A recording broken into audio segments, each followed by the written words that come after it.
could have a moment of silence to keep our troops in our prayers.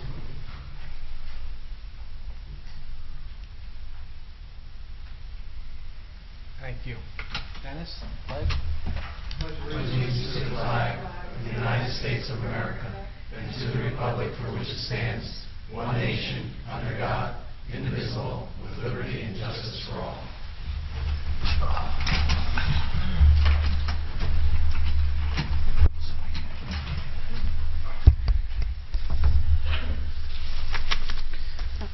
Freeholder Armwood. Open Public Meeting Act statement. Oh, sorry. The notice of this meeting pursuant to the Open Public Meetings Act, NJSA 10:4-10, has been complied with and shall be entered into the minutes of this meeting. Roll call. Freeholder Armwood. Here. Freeholder Volante. Freeholder Here. Kenny. Freeholder Polos. Here. Freeholder Tamaro. Yes. Freeholder Valenti. Here. Freeholder Director Rios. Here. We have recognitions. Yes, we have 2 recognitions tonight. The first recognition is recognizing Carl Anthony Towns of the Township of Piscataway as the first overall pick in the 2015 NBA Draft by the Minnesota Timberwolves. And the second recognition is recognizing the football players, cheerleaders, mascots, and coaches from the Middlesex County Snapple Bowl. Is there a motion to adopt? Motion. Second. Motion by Freeholder Valenti, seconded by Freeholder Tamaro. Roll call. Freeholder Armwood. Yes. Freeholder Kenny. Yes. Freeholder Polos. Yes. Freeholder Tamaro. Yes. Freeholder Valenti. Yes. Freeholder Director Rios. Yes. Obviously, Carl Towns received the recognition, the resolution yesterday, and we tried to get all the players, coaches, and mascots and cheerleaders from the Snapple Bowl because they made us proud by winning the Snapple Bowl, but they're all the way back to college. So that's a good thing, but we wanted to recognize them and let them know that we really appreciate their efforts in winning that and want to recognize them for that. Freehold Director? Sure. This also was the first year that they had the mascots involved in the Snapple Bowl. And the mascots from the high schools went out and they raised money and did some other charitable activities, got their schools and their communities involved in trying to spread the word. And while there was a lot of mascots that were involved, the Woodbridge Baron did win the mascot of the year from Middlesex County. So I do have a little bit of knowledge on that. But great job by them, and great job by the organizers for including the mascots. I think that's a great thing. I mean, that happens to be my alma mater as well, the Barons. So it's a good thing. I think we used to beat them in football all the time, though, when I played. Not my year. Presentations. Do we have Shakira Gaskin and Akum Singh here? Okay, great. John Donadio from NJAC is here. You want to join me? Sure, yeah. John Donadio is the Executive Director of NJAC, the New Jersey Association of Counties. And he always gives us the opportunity to share this proud moment with these students. Shakira, come on up.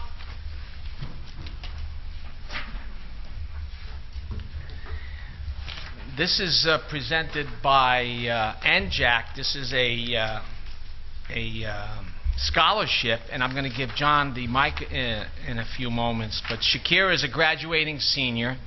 She is a wonderful student who has overcome many hardships. Our family was displaced due to Hurricane Sandy and moved from house to house for the past 2 years. Her family has limited money, so both she and her sister work after school to supplement the family income. And she is really a inspiration for a lot of students. Turn around so the camera could get you. She's a great inspiration and a great role model for when the chips are down and when hard work needs to be done, and focus on her studies and her career and her education. I think that's a great thing. So on behalf of the Board of Freeholders, we would like to congratulate you on this.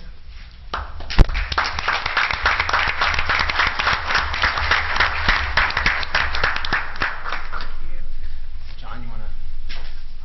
I'll just, congratulate you again for your dedication and commitment to your education. I want to thank thank Freeholder Director Rios for allowing me to be part of the ceremony. Of course, our NJAC board member, Freeholder Valente, for again allowing us to be here, and wish you nothing but the best of luck, and again, congratulations on laying a great foundation for a terrific future. Thank So, you. thank you.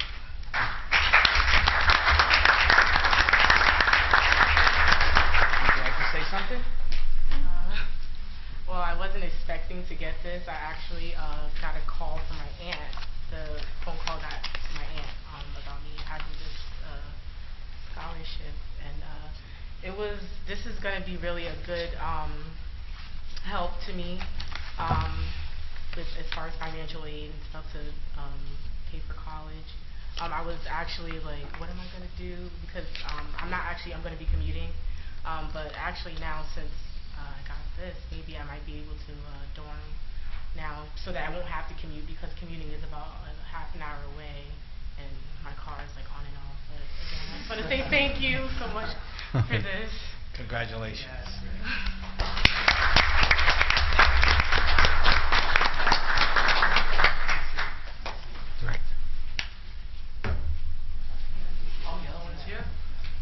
Oh.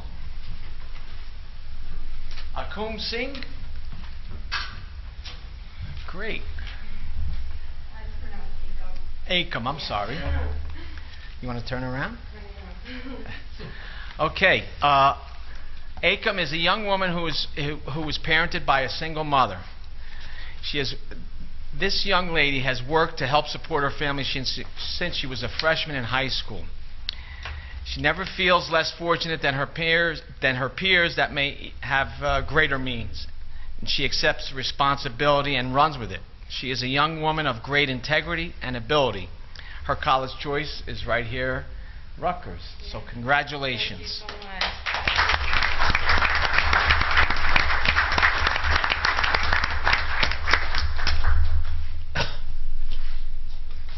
Would you like to say something? I mean, again, if I may, congratulations again, and I want to thank the Freeholder Board again.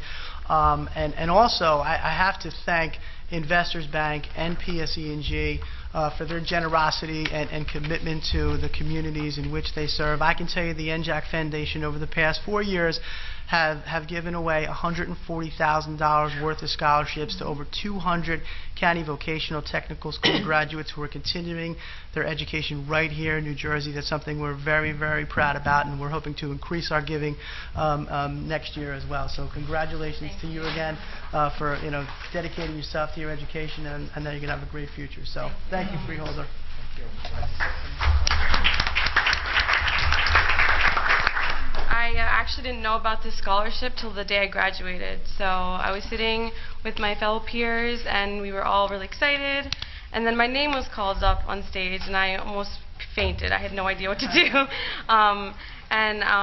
What happened was my guidance counselor, Ms. Ferrier, from the Middlesex County Academy of Allied Health, she applied for me because she felt that, I guess, I deserved it. And she told me after I graduated, and we both started crying, and it was just a really amazing moment for me to realize that someone believed in me so much that they wanted me to have this to further my education. So I wanted to thank everybody here, and I want to thank my school for everything that they've done for me. So thank you so much.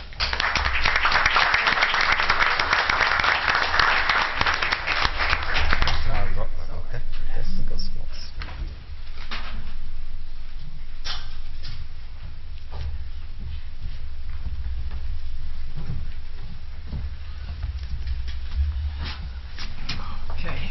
Correspondence. Each freeholder has been provided with a list of correspondence received by the clerk's office since our last meeting. The correspondence will be kept on file in the office of the clerk of the board for reference. Is there a motion to accept the correspondence? So moved. Second. Motion by Freeholder Valente, seconded by Freeholder Tamaro. All in favor? Aye. Opposed? Motion carries. Reports of freeholders. Freeholder Ken Armwood. Thank you, Freeholder Director. The Department of Business Development and Education and the Office of Workforce Development are working with public and private agencies on hiring recruitments for business expansion in Carteret and Woodbridge. FedEx Ground Keysby is actively hiring 500 positions as featured on the county website homepage. Applicants apply online to create a new account and access their profile in job seeker tools. Visit the county website, www.co.middlesex.nj.us, for compensation and qualification details. Amazon Carteret completed recruitment for 500 positions in the new Carteret facility.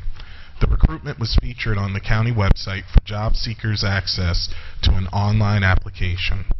The Office of Workforce Development coordinated an Amazon employee recruitment event in Carteret on August 10th and 11th for the anticipated fall opening of the new distribution facility. Several hundred job seekers turned out to complete online applications at the Carteret Public Library Computer Lab. An Amazon hiring representative, along with Middlesex County Workforce Development, New Jersey Department of Labor, and Carteret Economic Development staff, provided assistance to the public for potential career opportunities. Over 5,000 online applicants have been received, and online recruitment has been closed. The Office of Workforce Development's youth program was recently selected by the Consumer Financial Protection Bureau in partnership with the National League of Cities to participate in the Youth Employment Success Initiative.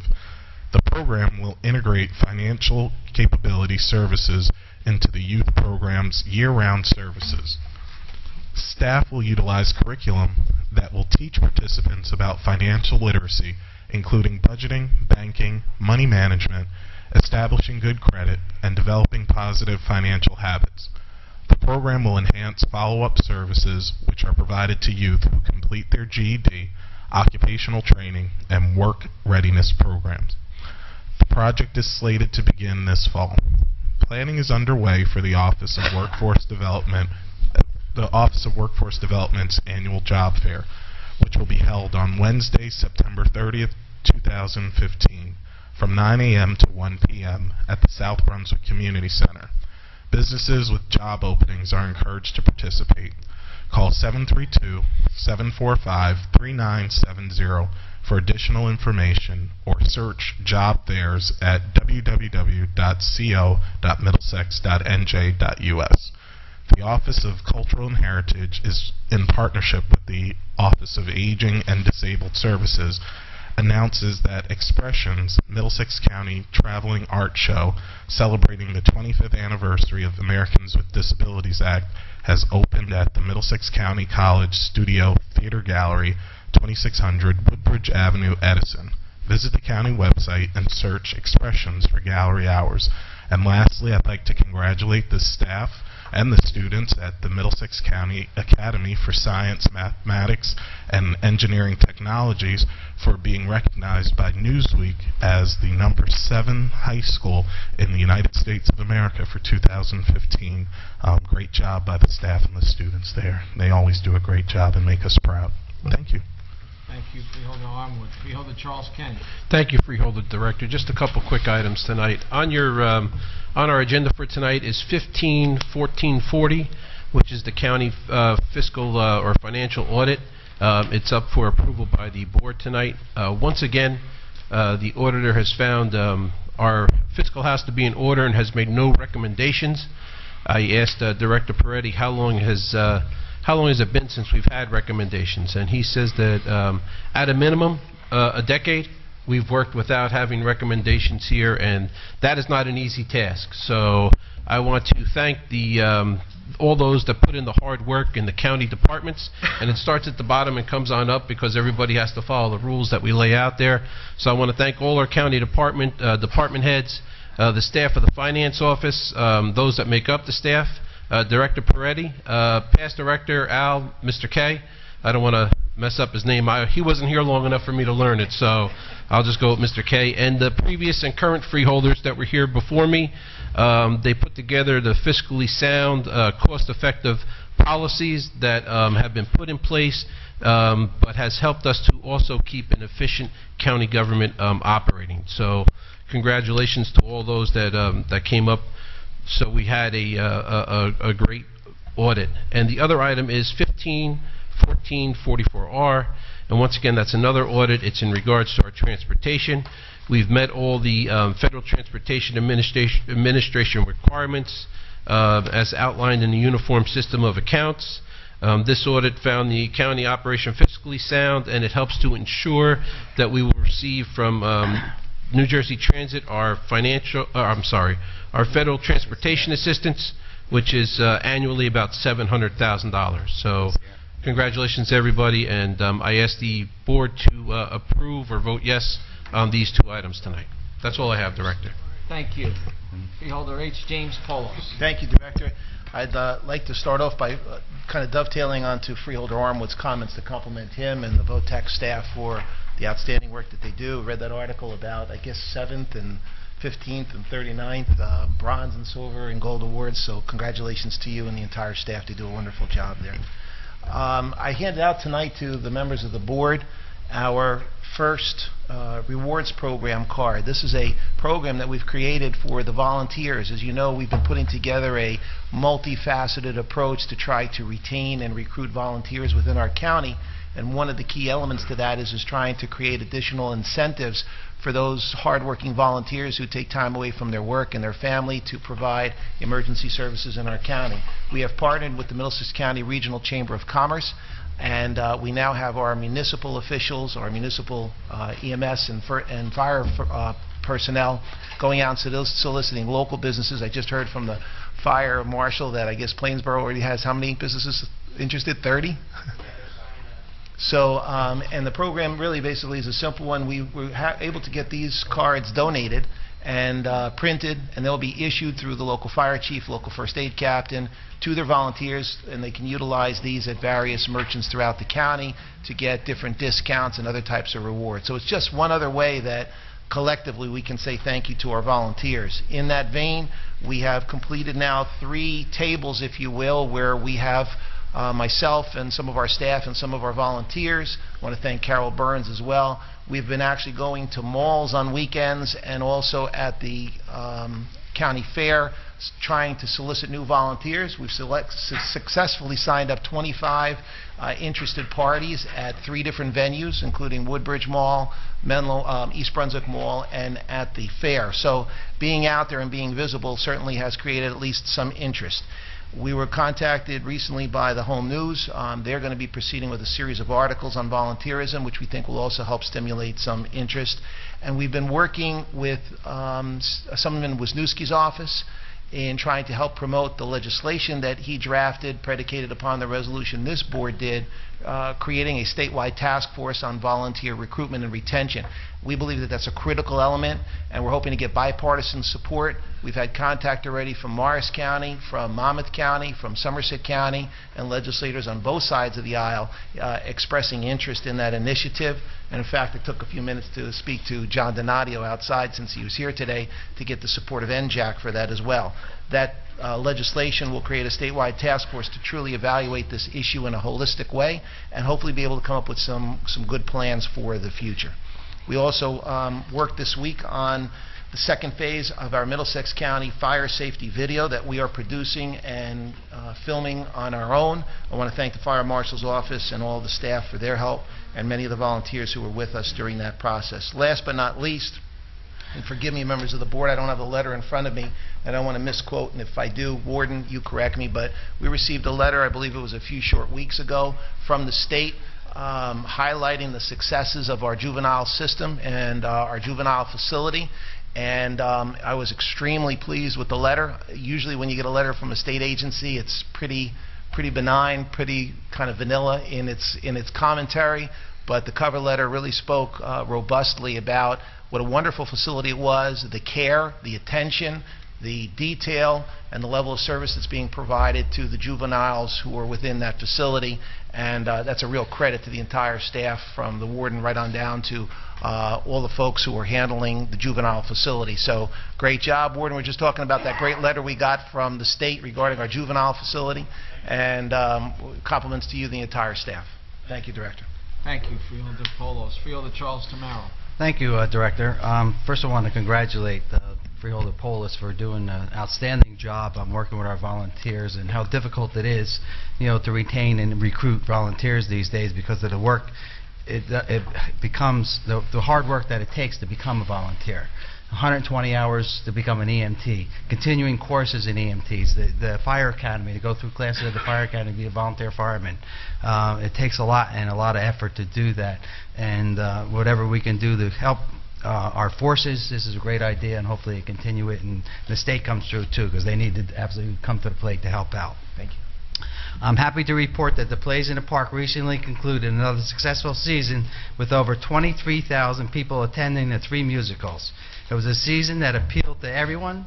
Oklahoma was the traditional Golden Age musical. Young Frankenstein was the hilarious Mel Brooks comedy, and the rock opera Jesus Christ Superstar had everybody remembering the songs that were popular in the 70s.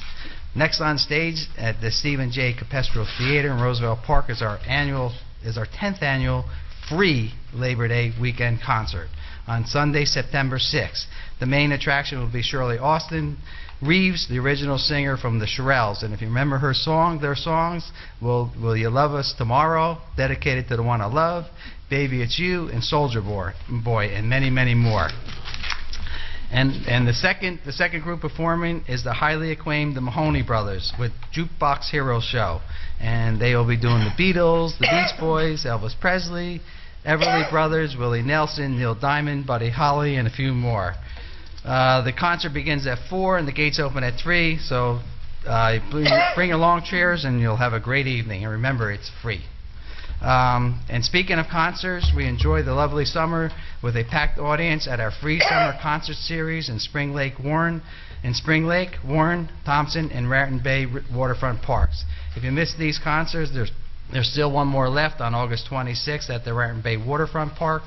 This will be one of the best shows of the summer, featuring our returning act, the Robert Murdoch Band, a classic rock tribute from the 60s, 70s, and 80s. Join us for great music and with scenic views of the Raritan Bay. Finally, don't forget the Saturdays and Sundays in October. We close the big door on the outside stage at the Plays in the Park and hold indoor children's musical. This year we are presenting Disney's Aladdin Jr. The dates are October 10th, 11th, 17th, 18th, and 24th. There will be 2 performances on each day at 1 and 4 p.m. Ticket prices for adults are $3, children $2. To reach the theater, please call 732-548-2855. And for more information, you can access the county website at www.co.middlesex.newjersey.us. And at 5:30 today, my daughter said yes to the dress, and she will be on that show in the future. Freeholder Blanquita Valenti. Thank you, Freeholder Director. On August the 14th, I attended the Senior Art Contest, which is an annual event sponsored by us, the Board of Chosen Freeholders. The contest and exhibit featured pieces by professional and non-professional artists from throughout the county. I was so impressed with the variety of pieces and high caliber of work done by our senior residents. They have amazing talent, and I want to congratulate all the artists that participated and wish our county winners the very best of luck when they compete in the State Art Contest in September. I believe between first, second place, and honorable mentions, there were 67 entries that were awarded ribbons. The George Orlowski Center for Mental Health Care recently announced the creation of a new multicultural teen girls group called Me, Myself, and I, Embracing All of Me. This group will meet Thursday nights from 6 to 7:30 p.m. at the center located at 570 Lee Street in Perth Amboy.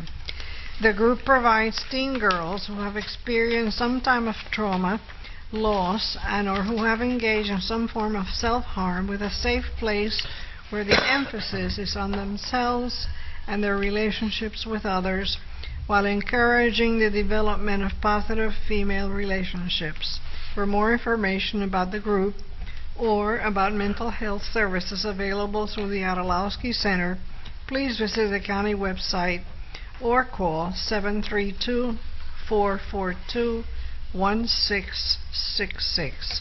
And that's the end of my report, Freeholder Director. Thank you, Freeholder Valenti. I have a few comments to make. I also would like to thank Freeholder Paulos for his initiative and spearheading the every which way that we can try to encourage volunteerism and reward those that do volunteer already, because it's such a challenge today to get volunteers, and it's so challenging to be a volunteer because of our culture just makes it very difficult between two-income households and how to find the time to raise the family, work for the family, and then so I applaud you for those efforts, and thank you and all the staff that's been involved with that. I also would like to congratulate the vocational school system again. It's just tremendous to see how our vocational school is recognized nationwide again and again and again, year after year. No, we don't get tired of hearing that, because I think it's a great thing to the administration, the faculty, the staff, and most importantly the students for their hard work and dedication and taking the initiative to work hard for their education. I attended the traveling arts show that we had, and it was really is a nice demonstration of the artistic work that we have from within our own county, of the different people that do different art. And it's really a nice show, and I encourage anyone to take advantage of that. I would like to also make a comment in reference to a letter that I received from a resident from Monroe Township. Sometimes we may get complaints from being elected officials, but this time this was a letter that was sent to us about our Parks Department, about the exceptional job that they did at Thompson Park in Jamesburg in March. And I just received a letter last week, but the references the work that was done there in March due to the storms, and how our Parks Department worked so hard and quickly to make sure that that park and the paths were cleaned up and made safe for all our residents that want to go there and enjoy that. So it's great to see that we have residents that acknowledge the great staff that we have, because we really do have a great workforce. Okay, Mr. Kelso, any resolutions to be added? There are none. Any resolutions to be amended? There are none. Any resolutions to be held? There are none. Any resolutions to be voided? There are none. This time I'd like to open up the meeting to the public on any discussion on the resolutions listed. Anyone from the public?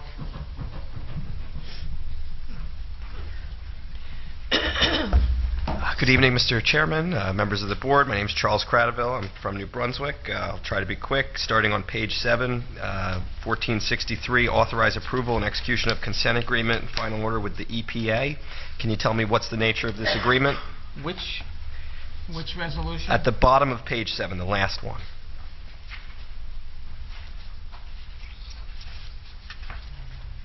Okay, would that be Rich? Would you be able to answer that?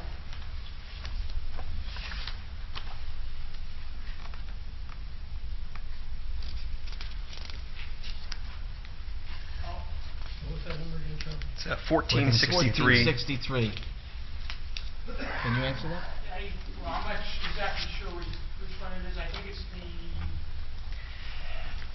the... My recollection is there were various administrative filings that the county is responsible for with regard to various locations for tank removals over a period of time.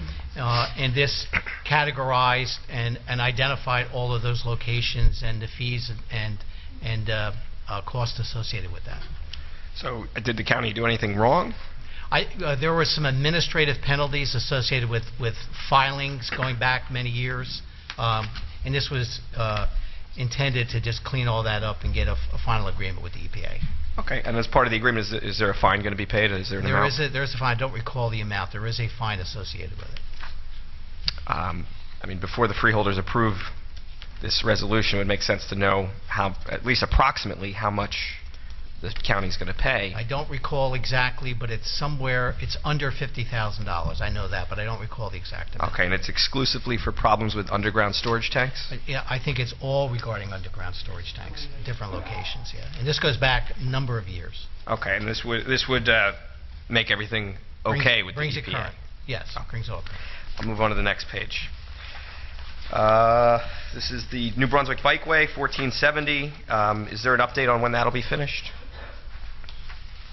We're working to finish it before the winter season sets in this year. So this... which is well in advance of the contract time.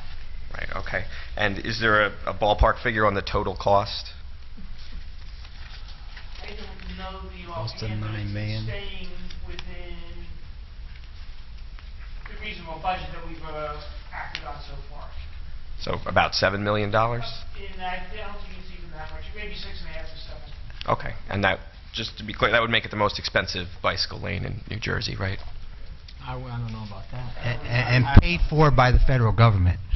All of it? Most of it. Not a huge percentage. Probably 90% of 90%. it is federally funded. So Federal that's 300 million people paying for it instead of 800,000 people paying for it. Big difference, yeah. All right, thank you. Moving on to page 10 and 11. I see a few items regarding the New Brunswick Landing project. I wanted to ask what's going on there. Is that completed? Is there more work going to be done? Is it considered a success? This is to finalize the contract to repair the storm damage. Oh, from Hurricane Sandy? Yes. Okay. And I mean, is it a success though, that project? It was about $1 million spent, and I don't see a lot of people parking their boats here in New Brunswick. I don't know how many people go there and park their boats. I can't answer that at this time. I don't think anybody here can answer that immediately of how many people go park their boats there. Okay. We don't go there regularly and check how many people go there. Okay. Well, I'm just hindsight's 20/20, but I think a lot of money went into that, and it's not really being utilized. Is my understanding. Next, page 14. This is 1520 regarding 777 Jersey Avenue. I'm just curious. I thought the county moved out of 777 Jersey Avenue. What is this resolution? How does that relate to the changes? I'm sorry, what resolution number? 1520. 1520. Has to do with the lease, the arrangement changing. Well, the county has vacated the building. There is no county presence in there any longer. I don't recall exactly, but there's probably still obligations under the lease agreement, and this is just bringing the owner's name current. So the building's been sold, but the county's not Right. a tenant. Okay, great. I think the last one is on page 19. I wanted to ask about the 1559, the execution of an agreement between Middlesex County Special Operations Group, I guess the memorandum of understanding between that group, Middlesex County Department of Public Safety and Health, and Robert Wood Johnson for specialized incidents. Can you tell me what types of specialized incidents and what the agreement does? Les, can you answer that? Yeah, that's an agreement that we put together on the public safety, that our SOAR team from the police department or the county USAR team, fire and rescue team go out, we would have Robert Wood Johnson with their contact. So it's just an agreement to pair up for emergencies? That's correct. Okay. That's all I have on the resolutions. Thank you. Thank you. Anyone else wants to discuss resolutions? Hi, good evening. Molly O'Brien. I live in New Brunswick, and I also write for New Brunswick Today.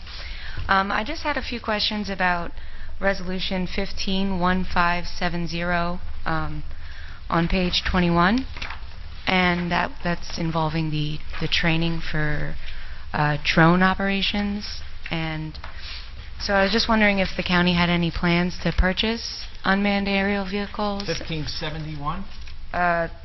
No, 70. Oh. 70.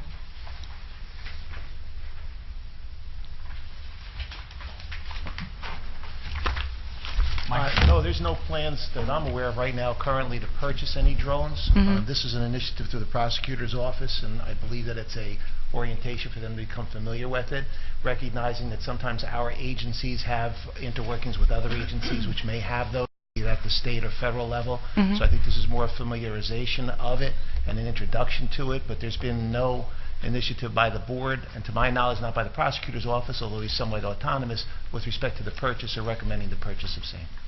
Okay, and could you tell me which members of the prosecutor's office are going? I don't know if we have that list.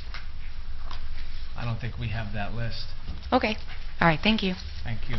Anyone else from the public to discuss the resolutions listed? Move to close the public portion. Second. Motion to close by Fielder Tamaro, seconded by Fielder Valente. All in favor? Aye. Opposed? Motion carries. Okay, Mr. Kelso. I believe we have one resolution to be excluded. Yep, Resolution 1439. So we have someone that needs to vote on separate agenda? Yes. A separate item, 14 which? 1439. 1439. Anyone else? Okay, Mr. Kelso? Yes, a motion would then be in order to adopt a consent agenda consisting of resolution numbers 15-1418 through resolution 15-1579, excluding resolution 15-1439 to be voted upon separately. Is there a motion? Motion. Second. Motion to adopt by Fielder Valente, seconded by Fielder Tamaro. Roll call. Freeholder Armwood, Yes. Freeholder Kenny, Freeholder Polos, Yes. Freeholder Tamaro, Yes. Freeholder Valenti, Yes. Freeholder Director Rios. Yes. And now would be appropriate to consider resolution 15-1439 excluded by Freeholder Tamaro. Is there a motion? Motion. Second. Motion by Fielder Valente, seconded by Fielder Armwood. Roll call. Freeholder Armwood, Yes. Freeholder Kenny, Freeholder Polos, Yes. Freeholder Tamaro, Present, not voting. Freeholder Valenti, Yes. Freeholder Director Rios. Yes. Okay, at this time I'd like to open up the meeting to the public. Any discussion? You state your name for the record, address. You have 5 minutes. Okay. This is open comment, right? Not commenting on a resolution? Yes. Okay, thank you. So my name is Rita Yelda. I live at 39 Brookside in New Brunswick. Thank you for having me tonight. So I've been here before talking about the issue of fracking waste in Middlesex County. I kind of just wanted to give an update and sort of where we stand. So as the freeholders may know, the gas industry in states like Pennsylvania and Ohio are already doing fracking, and it creates a glut of fracking waste generated in the Marcellus Shale region. So we know that this waste has come into New Jersey at least 4 times: Deepwater, Carteret, Elizabeth, South Kearney. Unfortunately, the New Jersey DEP does not keep adequate records of waste coming into the state, so it's hard to even know where all of it's going. I actually did an open records request with the DEP, and they didn't even have the records for these 4 places accepting the fracking waste. The records that we have that show that are from Pennsylvania. So this stuff is definitely not being tracked. And it's unfortunate because the contaminants in fracking waste, which include radium-226, are linked to cancer and birth defects and are extremely difficult to remove once they have permeated drinking water supplies. Due to state and federal loopholes, these dangerous wastes could impact our county through usage of brine as road de-icer, mistreatment of fracking wastewater in our municipal plants, and disposal of fracking solids in our landfills. So that's the muds that they drill back up on the cut rock. This past July, Freeholder Director Rios and Freeholder Kenny met with my organization, Food and Water Watch, as well as Sierra Club, Central New Jersey Coalition Against Endless War, and other constituents to discuss fracking waste entering the county. We expressed our concerns about the lack of fracking waste oversight in the state and the need for an ordinance in Middlesex County to protect us from dangerous drilling byproducts. We came from the meeting feeling disappointed that the county attorney and the freeholders feel that more can't be done to protect us in passing an ordinance. But we also felt really excited that Freeholder Director Rios stated that the freeholders can adopt a policy of not spreading oil and gas waste on roads in the form of brine. So this would stop residents from being exposed to dangerous drilling chemicals and radioactivity picked up underground. Fracking waste spread on roads to melt ice or keep down dust can run off into school playgrounds, residential properties, and farmland, and can ultimately contaminate our rivers, streams, and our underground aquifers that feed local drinking water supplies. This could hurt our health as well as tourism and our local economy. So with all of this in mind, there's now a need to codify stopping the purchasing of these brines in order to give the decision the weight of the law behind it. Future freeholder directors, freeholders, and county purchasers may not be as well versed as why this brine poses a risk, and the decision to not spread oil and gas drilling brine could be forgotten. So that's a big concern. So I'm here today to please ask the freeholders to please codify and make public the stance of the county not accepting oil and gas brine and spreading it on roads. and really just take the next step to ensure the future health and safety of county residents. Thank you. I notified our purchasing agent to make sure that it is a standard order in the future that all purchases of brine will not, in the bid specs, that no fracking waste will be permitted in the brine. So it's there for all future boards of freeholders to comply with. State your name for the record and your address, and you have 5 minutes. Yes, sir. Charles Cradaville, New Brunswick, New Jersey. I'm here tonight to ask about very important issues, the issue of law enforcement documenting their actions with video. As you may know, the New Jersey State Police recently announced that they will be outfitting all their officers with body-worn cameras, and that the Attorney General's office has provided some funding for other police agencies in New Jersey to follow suit. And I wanted to ask, is there a timeline or any plans at all for the Middlesex County Sheriff's officers or the law enforcement agents that work in the prosecutor's office to follow their lead and to start wearing body-worn cameras to document their actions? Those are policies that would be supported by the sheriff or the prosecutor. So for them to implement those policies, it would be their decision to make. You would have to ask the prosecutor or the sheriff if they are going to implement those policies with their employees. Okay. I'll note that neither the prosecutor nor the sheriff are here tonight. And there have been multiple inquiries that have gone unanswered from them, and I wanted to ask, maybe if you could ask the freeholder who's a liaison to the prosecutor in the sheriff's office, if he knows of any plans for this type of change. I'll be happy to answer. Charlie, no, I'm not aware of any from either agency. As the director said, and he's accurate in that, those are autonomous agencies, and those are constitutional officers. The decision with respect to issuing those types of cameras or implementing that type of program is purely within their purview. It is not a governmental decision. It is a decision that we made by the prosecutor, who's the chief law enforcement officer for his folks, or the sheriff with respect to those who serve under her. We wouldn't have any input or direct or indirect with respect to that decision making.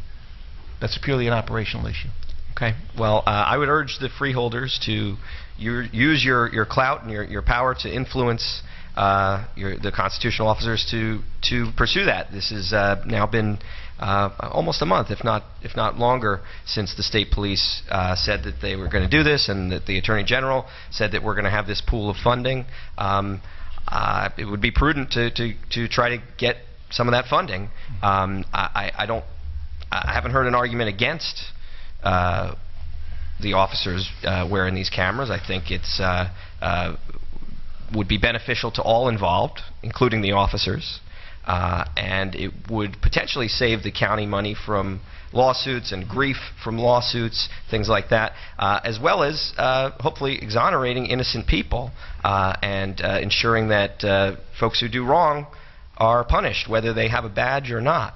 So I think this is a very important issue, and I'd urge the leadership of our county to move forward swiftly with it. And that's all I have. Thank you. Just one follow-up, Charlie. My understanding, and just speaking to some people, is that the initial round of funding is going to be geared towards responding uniformed officers in those capacities first. The prosecutor's office, needless to say, are not first responding officers. They're not out on patrol. Neither is the sheriff's department. So whether or not they would even be eligible for that first round of funding is questionable, because it's a limited amount of money. And again, it's going to be geared specifically towards first responding officers for pullover situations and so forth. So I understand. Just please keep it in mind. Please move forward with it as soon as possible. Thank you. Please state your name and address for the record, and you have 5 minutes, sir. Thank you. I'm Sid Madison. I live in Piscataway at 176 Blackford Avenue. My reason for speaking is that I'm very strongly in favor of the fracking activity that you mentioned, that was mentioned by an earlier speaker. And I would like to point out that fracking is also a significant greenhouse, contributes to a significant greenhouse gas, and we're not doing a very good job. Less than 50% of the American public understands that climate change is caused by humans, and fracking is one of those things that does it. So anything that you can do to make sure that the public understands that fracking and other activities like those are causing us to destroy our climate for future generations would be greatly appreciated. Thank you. Anyone else in the public? Move to close the public portion. Second. Motion to close by Fielder Tamaro, seconded by Fielder Valente. All in favor? Aye. Aye. Opposed? Motion carries. Is there a motion to adjourn? So moved. Second. Motion to adjourn by Fielder Valente, seconded by Fielder Tamaro. All in favor? Aye. Opposed? Motion carries. Meeting adjourned. Jim.